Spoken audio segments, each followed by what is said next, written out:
Hello, everyone, and welcome back to the channel, Cap Social Network. So, in today's video, ladies and gentlemen, I want to talk about a topic that is not only a taboo topic, but comes across as a very taboo topic, especially when it comes to dealing with our community, as in the African American community. And I would say, out of all the nationalities, all the other nationalities compared to our nationalities, the Black American nationality, that only 4% in the US of mental health counselors slash professionals are of African American descent. Why is that? I would say one reason is because us as Black people, especially us as Black males, refuse to swallow our pride. In other words, we don't like to feel guilty to the extent that something is mentally wrong with the majority of us, the vast majority of us African American males. Otherwise, why would there be so many killings, so many homicides when Black males killing other Black males on a regular and frequent basis, if it wasn't anything wrong mentally with the majority of the Black community? On top of that, if it wasn't, then why is it a no code with a code of conduct, a code of silence in the African American community? So many of the African American communities all across the nation, when it comes to an African American person killing another African American person, aka no snitching policy. With that being said, in our community, that's the only community, our community, the African American community, where a code of silence exists, aka a no snitching policy, on behalf of anytime someone within the same race murders another person of the same race. I mean, how often have you or do you hear in the Caucasian community, the Middle Eastern community, the Asian community, the Hispanic community? I could go on and on. Only now African American community does that policy exist, which has to be brought to a stop. Also, another example is, how many do you know, ladies and gentlemen, other races or groups of people who go around calling each other a racial slur and try to embrace it as a term of endearment? No one but us, which is straight up idiocracy. If you ask me, straight up foolishness. And I feel like that has to be brought to a stop, because if it's such a term of endearment, then why do we get so offended when other people use it amongst ourselves? Explain that to me. And I don't care how many of you may get in your feelings and try to justify that it's not an offensive term. If you, for all you who want to make it such a term of endearment, it always will remain an offensive word. Always has been ever since slavery times, no matter how you try to put your spin or twist on it, and always will. I don't care how much in your feelings you may get about it. We need to stop using that word if we want other races to stop calling us that term, the N word.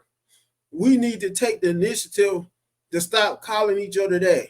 We need to also stop looking at it as a term of endearment. That's crazy. That's nothing but a serious psychological issue, because we're the only ones who do that. And another example is, for all you that may have seen altercations at the workplace, on the job, between co-workers, how many times have you seen conflicts, whether they may be in either physical or verbal conflicts or altercations, in most cases both, between two co-workers, and it never fails, they're always Black.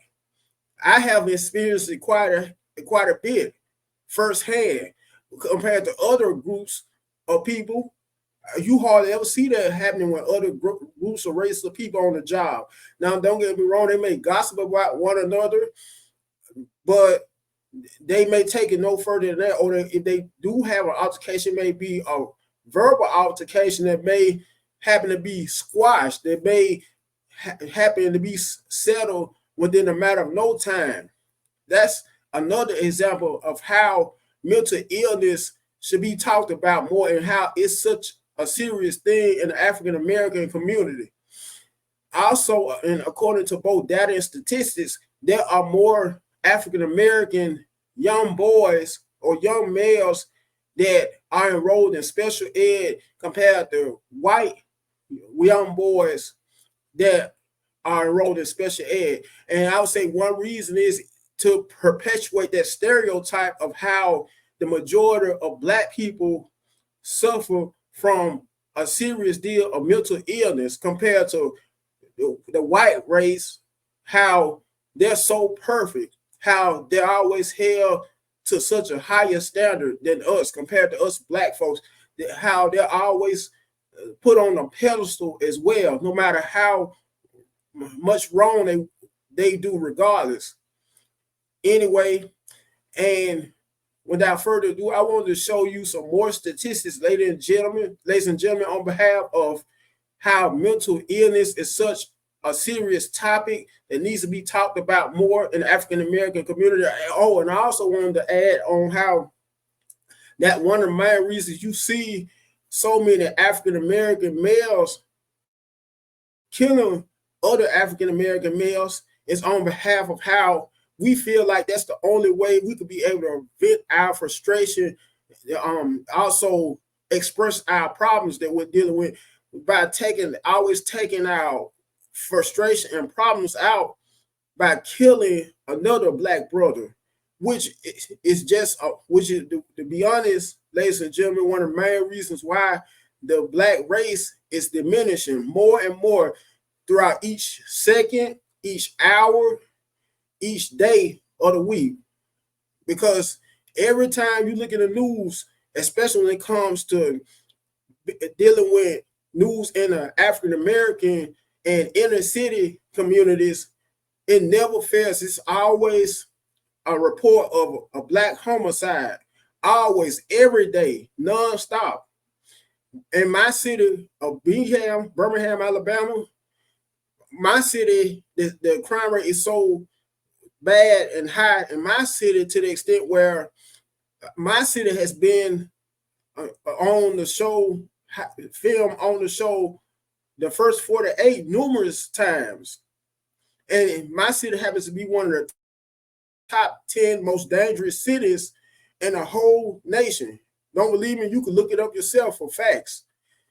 Anyway, and I also wanted to say how another thing, when us Black people, why do you think so many of us like to indulge in smoking weed, if not that doing other drugs, using or abusing other drugs, drinking alcohol? It's because of our pride. Instead of us going to a mental health professional to talk our problems over to them, we would rather go to the liquor store and get a liquor bottle, get drunk to solve our problems. If not that, usually get a gun and kill another person of another race instead of going to a mental health professional to talk our problems over with, especially us as African American men.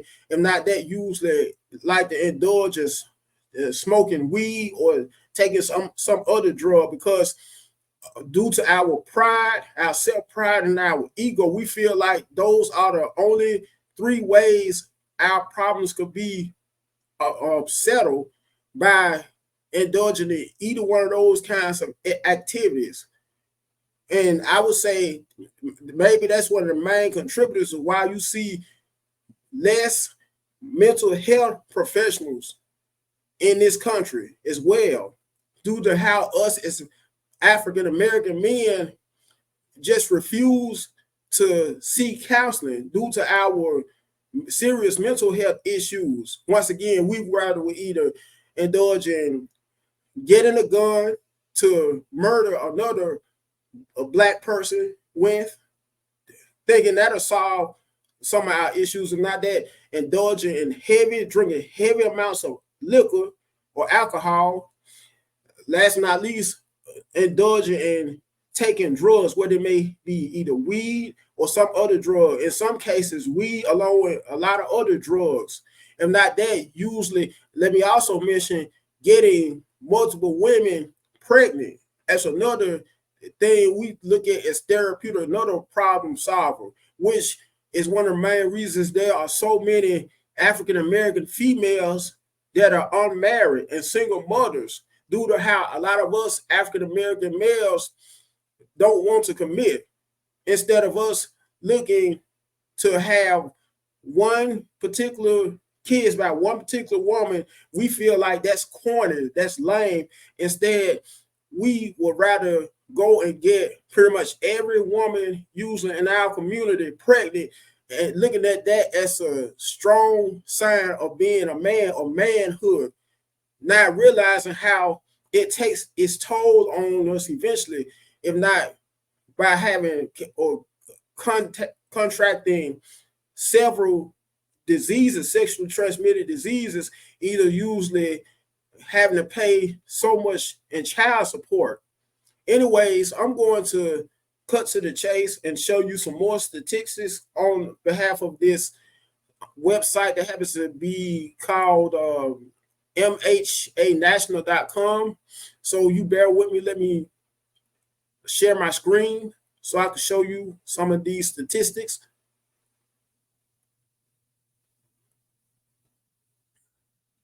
Now, this right here, these are statistics based upon mental health, and MHA is short for Mental Health America.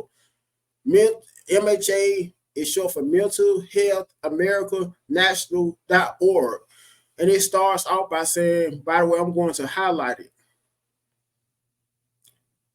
Overall, mental health conditions occur in Black and African American B/AA people in America at about the same or less frequency than in white Americans. However, the historical Black and African American experience in America has and continues to be characterized by trauma and violence more often than for their white counterparts. That impacts emotional and mental health of both young and adults.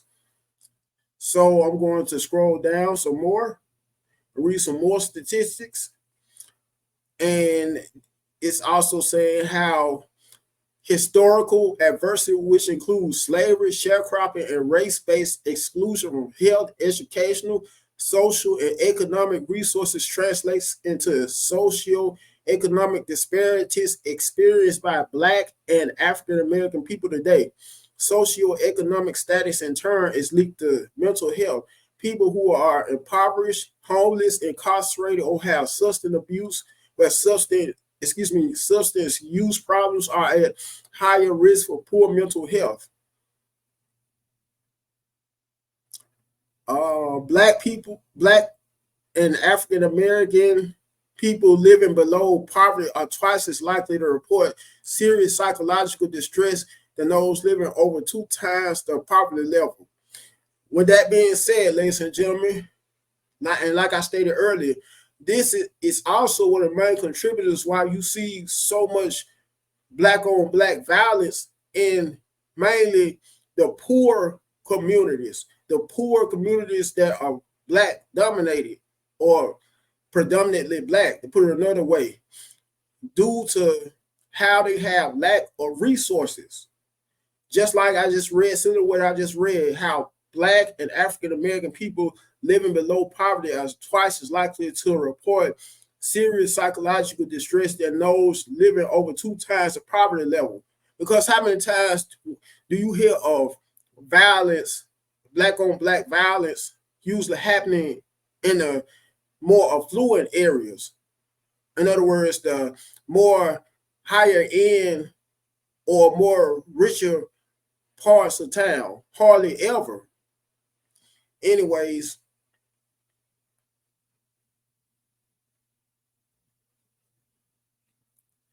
let me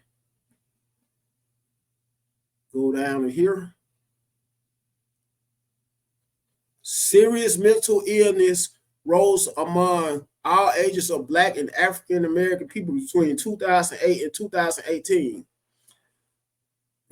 Now, despite rates being less than the overall U.S. population, major depressive episodes increased from 9% to 10.3% in Black and African American youth ages 12 through 17, 6.1% to 9.4% in young adults 18 to 25, and 5.7% to 6.3% in the 26 through 49 age range between 2015 and 2018. Suicidal thoughts, plans, and attempts, are also rising among Black and African American young adults, while still lower than the overall U.S. population age 18 to 25, 9.5%, 439,000 Black and African American 18 to 25-year-olds had serious thoughts of suicide in 2018, compared to 6%, 277,000 in 2008. 3.6%, 166,000 made a plan in 2018, compared to 2.1%, 96,000 in 2008, and 2.4%, 111,000 made an attempt in 2018, compared to 1.5%, 70,000 in 2008. Men's drinking, similar to what I stated earlier, folks, smoking cigarettes and marijuana, illicit drug use, and prescription pain reliever misuse are more frequent among Black and African American adults with mental illnesses.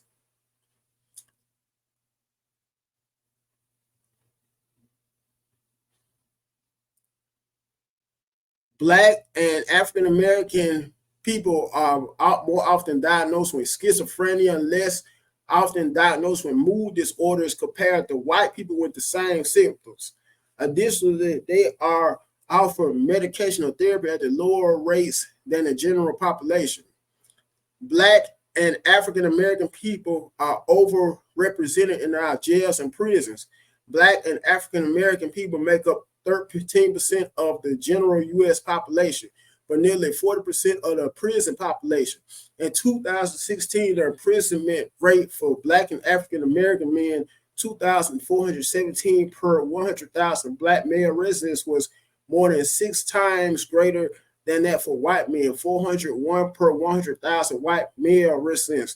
And the imprisonment rate for Black and African American women, 97.100,000 Black and African American female residents, was almost double that for white women, 49 per 100,000 white female residents. Black and African American people with mental health conditions, especially those involving psychosis, are more likely to be in jail or prison than people of other races. With that being said, ladies and gentlemen, I'm going to close this out. And I wanted to show you clips. All of these clips are via TikTok on behalf of Black people and mental illness.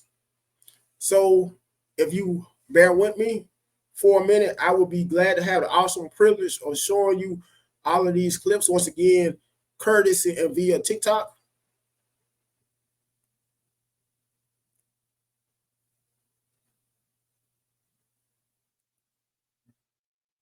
Those are tough one to make because it confirms what a lot of us as professionals have known for a while now.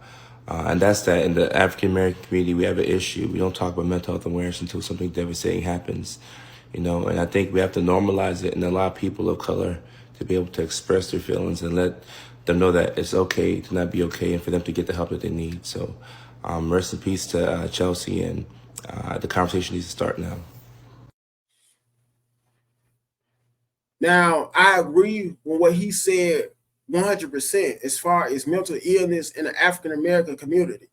On that note, I also want to share this with you all, or you, ladies and gentlemen, on behalf of how I have 2 uncles on both sides of my family who have been diagnosed with mental illness and have even spent time in psychiatric wards before.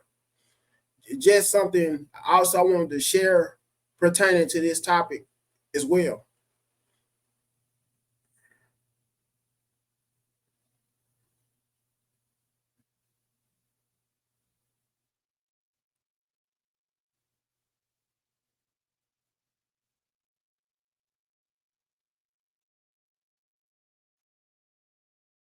Family believe that mental illness or mental disorders is not a real thing. Like growing up, one of my cousins used to always say that she heard voices. And she would always tell my family members, and they'll always be like, oh, you just talking to yourself, or maybe you need to pray it away. Like she literally had to wait 21 years just to go to the doctor by herself. And come to find out she has schizophrenia. And even after the diagnosis, they still refuse to believe that it's real. They don't believe in schizophrenia. They think it's all in her head. They say it's her imaginary friends, like she's doing it to herself. I even have a baby cousin that has severe autism. My family refuses to believe that this child is autistic. They don't think autism is real. Don't get me started on depression. You better not even bring up depression because that is non-existent. That is you having a bad day.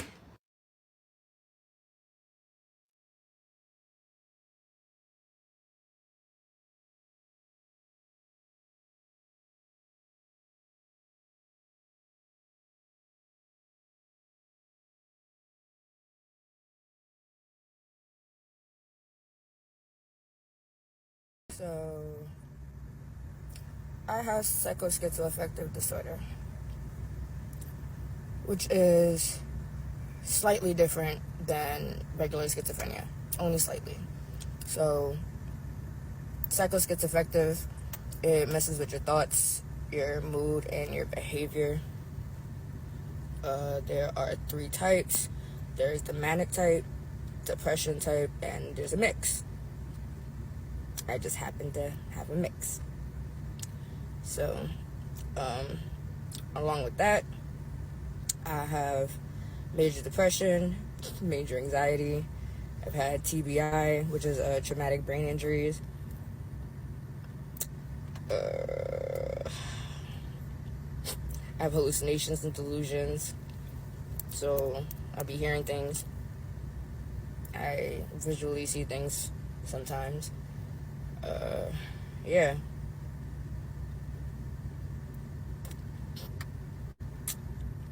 It's a pretty face, but loose.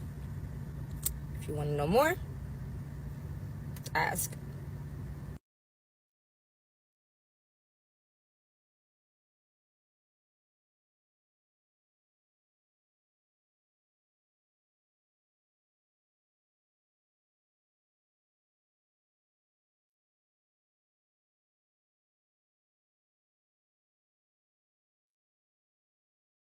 Depression and anxiety were higher amongst black kids.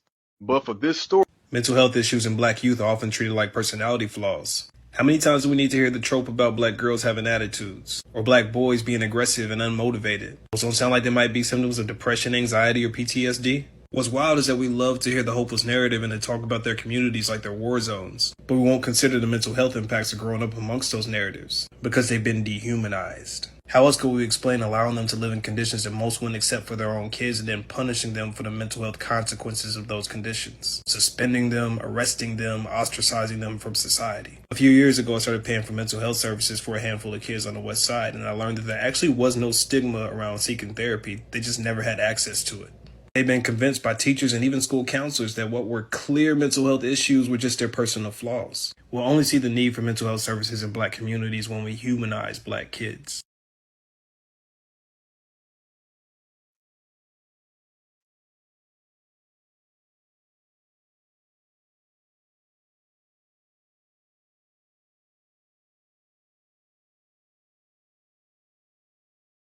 Mental health challenges are in the Black American community. It's very common and very unfortunate that a lot of us will never seek out treatment. Check it out. There are many reasons why Black people in this country may not seek out mental health treatment, but I just wanted to go over a couple. Number one, mental illness is heavily stigmatized in the Black community. Look, due to our oppression in this country over the years, a lot of us have received from previous generations and have even developed presently an attitude of suck it up, stay strong, and survive. Unfortunately, because of that, admitting that we're struggling dealing with our mental health is often seen as a sign of weakness in our culture. Number two, we're still very underrepresented in the mental health space. A little while back, the American Psychological Association shared that in America, only 4% of all psychologists are black. Now, I don't know what that statistic is now, but I do know from personal experience that there's still a shortage of black mental health providers, and it doesn't feel good when you're looking for one and you don't see many who look like you. And look, I'm not trying to imply that we shouldn't see non-black providers, but that does bring up another issue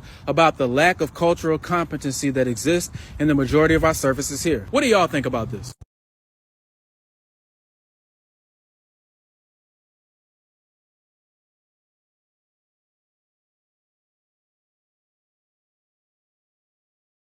I'm like I am with her because of what you saw me go through. I didn't know. No, I saw your lifestyle. I grew up in a whorehouse. I grew up in a trap house. Yep. So all I knew was that. You know what I'm saying? And I love you because you held it down and like, you did what you had to do. But imagine you never had child to, point of view. You never had to sleep with your mama 24/7 because you couldn't go in your room. Okay. You never had to walk in on my dope. Yeah. You never had to walk in on my just you know what I'm saying? The way I was raised, I had to deal with that because everything that happened, I had to deal with that. And I'm still dealing with it because ain't nobody come take me to give me no help. Ain't nobody got me no help. I learned about that when I got older. Okay. So do you know this real good? Like this this in my head, my whole life, in my head. The I go through. I can't even go to her, she hard. I can't go to you hard. So I'm on the concrete, my granddaddy ain't that hard. Wow. But guess what? And I ain't taking. What up, Nurse Gang? What up, TikTok? So, come on, black community. Come on, fam. Come on down to the front of the congregation. We need to have a word. We need to have a word about the stigma surrounding mental illness in the black community and how years of trauma go unnoticed and untreated. So a few days ago, I talked about Kanye West and how he was clearly exhibiting mania right before our eyes. There were black people in the comments saying, ain't nothing wrong with him. That's just who he is. He's just, cocky. He's just this, he's just that. No, he's just clearly mentally ill and suffering from mania and blurting out his flight of ideas and going on and on and on nonstop. In this video, Scrappy is clearly trying to pour his heart out to his mother about the trauma that he went through as a kid. And she was cutting him off. Yeah. From a child's point of view. No, it's not from a child's point of view because a child shouldn't be in the situations that you had him in. And because of that, he's traumatized, and does it because he's a black man in America. And no one listens to black men in America and the fact that their mental health could be affected. And only 5% of black men in America go get therapy. So even though he's pouring his heart out right there, she still doesn't get it. Why? Because black people don't take trauma or mental illness seriously. And like he said, he can't even go to his wife because she's hard. That's just the stigma and the ignorance around mental illness, and people don't get it. We have to get better, especially, right, when it comes to black men and nurturing them and letting them know that you're loved. You don't have to have this hard exterior. You can go get therapy if you need it. What are your thoughts? Let's talk about it.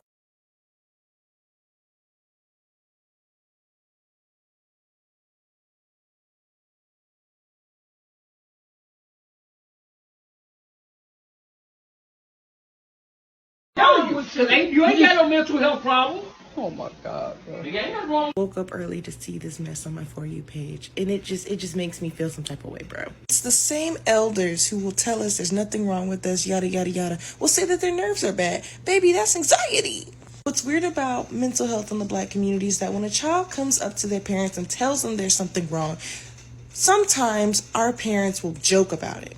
Or they'll say, what do you have to be depressed about? And will shut us down because they paid and provided stuff for us, right? Then some of our parents will tell our relatives what's going on, but we can't tell them what's going on in our house because what goes on in our house stays in our house, but our business is for the public to know. Whole shtick of I'm the parent, you the child, I'm not one of your friends, but think you're confused by their kids, don't talk to them. But the moment you say something is wrong and want to get therapy, they think that equates to they messed up. They don't want to take accountability. It's wild. It's wild.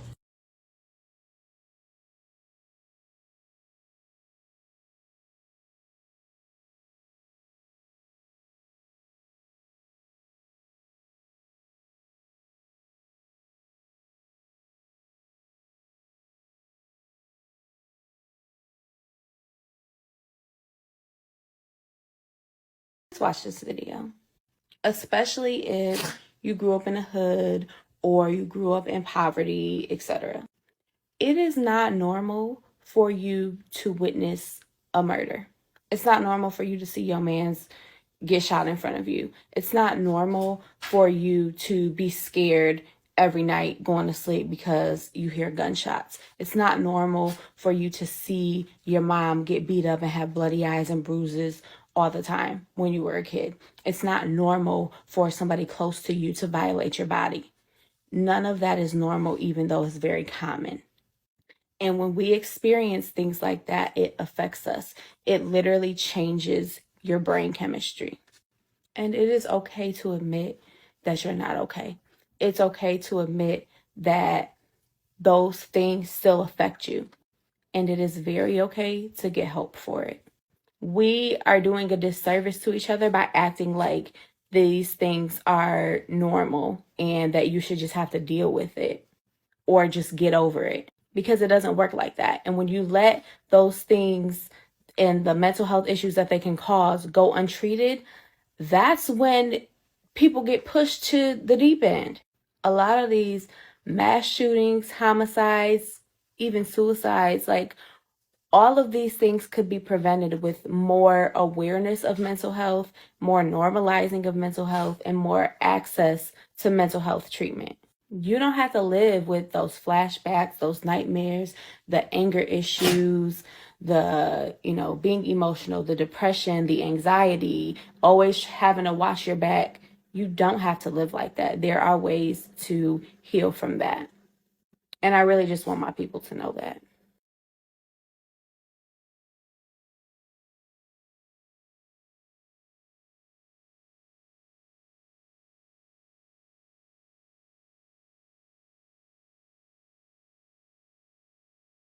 So, you want to know what bipolar depression looks like?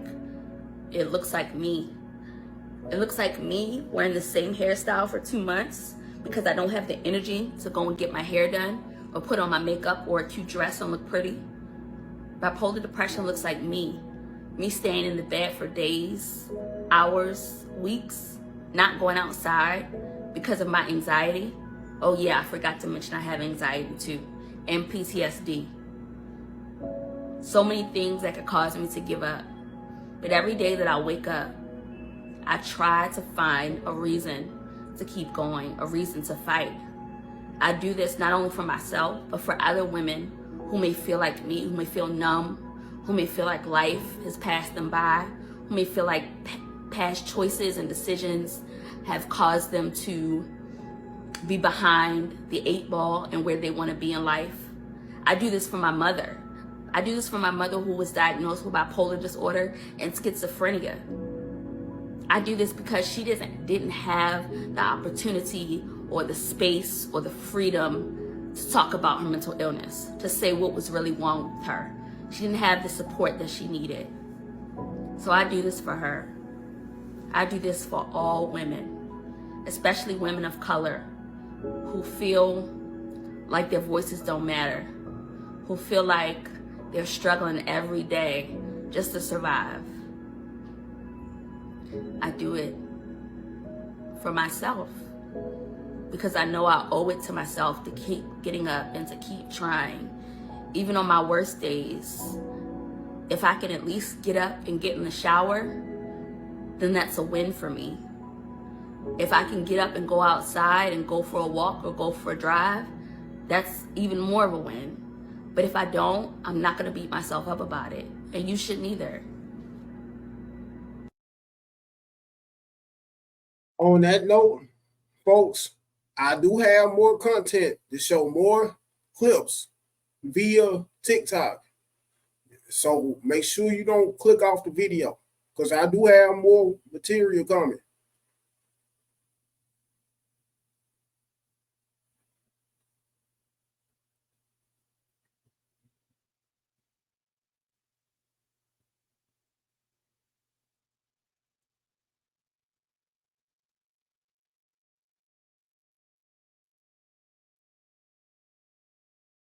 So you want to know why so many mental health clinicians suck at working with Black people or other people?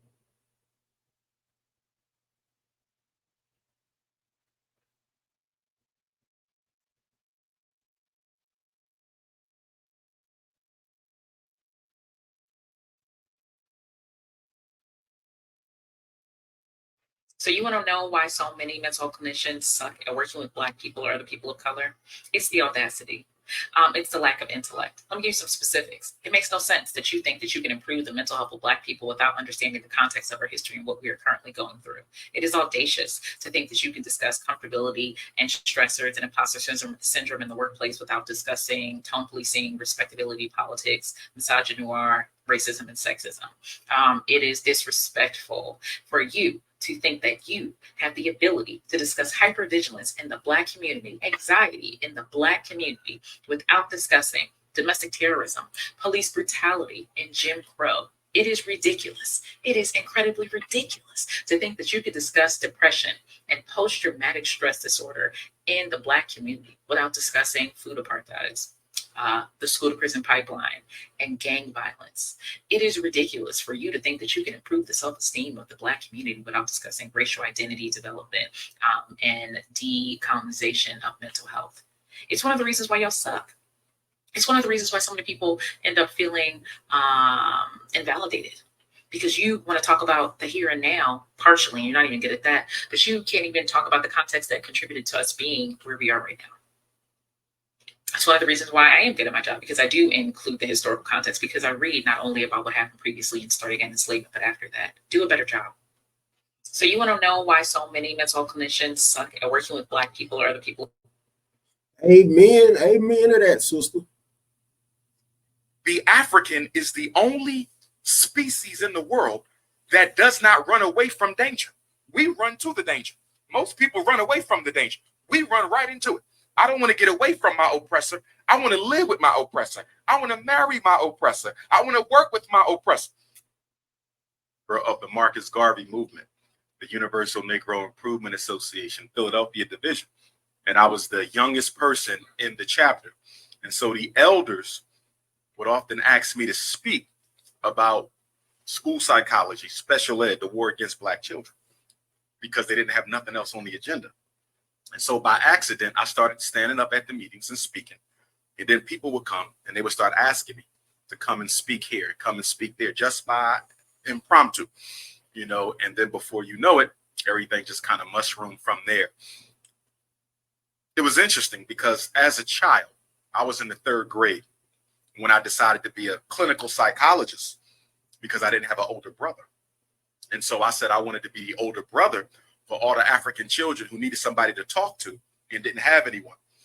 So after I graduated with my master's degree in school psychology, and I went back to the school district of Philadelphia, that's when I came face to face with one of the #1 wars being used against Black boys. And that was special ed, ADHD, the psychiatric medicine. So being a Garveyite and a Pan-Africanist, sometimes your professional path don't cross with your revolutionary path. They stay separate. But in my case, they crossed, because in being an advocate for my people, being a Pan-Africanist, and being in the education and the mental health system, I saw that the education and the mental health system were systems of exploitation. And so my work as a Pan-Africanist went directly to my professional work as a psychologist. So when I speak, I'm able to talk about both because it's 2 parts to the one whole.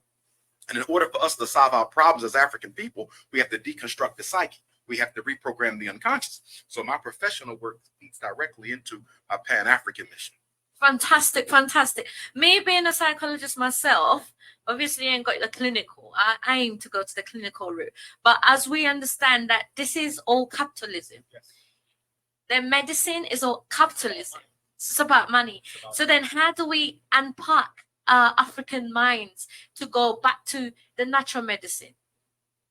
Well, number one, I believe that prevention is the best intervention. So we have to prevent mental illness from even taking shape in the first place. And the bastion of mental illness for African people is the dysfunctional Black family. That's the core, because all mental illness comes out of the family. So if you're addicted to cigarettes, alcohol, sex, overeating, shopping, how you look, every addiction comes out of an unmet need. And that unmet need is based in your family of origin. So no matter what the client comes into therapy with as the presenting issue, I'm going to find the core causes of that in the family. Low self-esteem, anxiety, depression, bipolar, borderline. I don't care what it is, it came out that family. So now That means the Black community itself is the solution to mental illness for African people. That means the community itself. And by community, we're talking about the institutions, as well as the elders, as well as the citizens within the community, have to create a healthy environment so that African people can go back to their natural African mind. Because right now we are insane. Being addicted to white people, that's a form of insanity. Being addicted to integration, that's a form of insanity. Having our children dependent on British public school systems, that's a form of insanity. The African is the only species in the world that does not run away from danger. We run to the danger. Most people run away from the danger. We run right into it. I don't want to get away from my oppressor. I want to live with my oppressor. I want to marry my oppressor. I want to work with my oppressor. See, so what colonialism and slavery did was it twisted our minds so that instead of protecting ourselves, we spend more time protecting the system that oppresses us. So much so that the average Black person would try to hurt you, harm you, or kill you if they heard you speaking out against white supremacy. Their daddy, you see. And now let's go a little bit deeper, though. You talked about mental health and capitalism. Very true.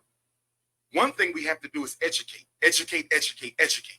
Our parents need to understand that taking your child to the doctor to get evaluated by the psychologist is going to cause more problems than it solves. I've never seen a Black child who had their problems cured by the white psychologist. Never in my life. Never. Me too, by the way. Never. I don't know one. I don't know one kid who's been helped diagnosed with ADHD. I don't know a kid who's been helped diagnosed with a learning disability. And part of that comes from the fact that these disorders don't even exist, some of them. Some of them don't even exist. The learning disability, ADHD, capitalist products. That's all they are, to get paid. They don't they don't solve any issues. But here's the thing. The African is the only species. Let me tell you why Black men are out here in the rates through the roof. They tear us down when we don't communicate and express our thoughts and feelings and sentiments or our vulnerabilities. And then as soon as we talk and express our thoughts and vulnerabilities, we get our ass beat and get torn down for that too. But I'm not going to let myself drive me crazy from keeping all it bouncing around in my head. So as long as these interviews are scheduled, mother, I'm going to show up and talk. Let me tell you why. I like Tyrese. Tyrese is one brother who I commend for not ever being ashamed to bite his tongue at all. And I just love his perspectives on things. By the way, a lot of you need to take time out during some of your downtime and check out his book called How to Get Out of Your Own Way. Now, the book, ladies and gentlemen, happens to be over 12 years old, but must I remind you, it is a very thought-provoking and insightful book that a lot of you will just love reading, won't be able to put down at all. As soon as you open the very first part of the book, I believe you will call it the epilogue, if I'm not mistaken, but don't quote me on that, or foreword. Anyways, I'm going to end this video, but before I end the video, like always, I'm sure for all my long-time followers, you already know the deal. However, for all my brand new followers that may now just be coming across my YouTube channel, Cap Social Network, first and foremost, make sure you like the video. Make sure you also share it. You comment and let me know what you think about the topic. That's not least, subscribe to the channel. Until next time, you guys have a good one.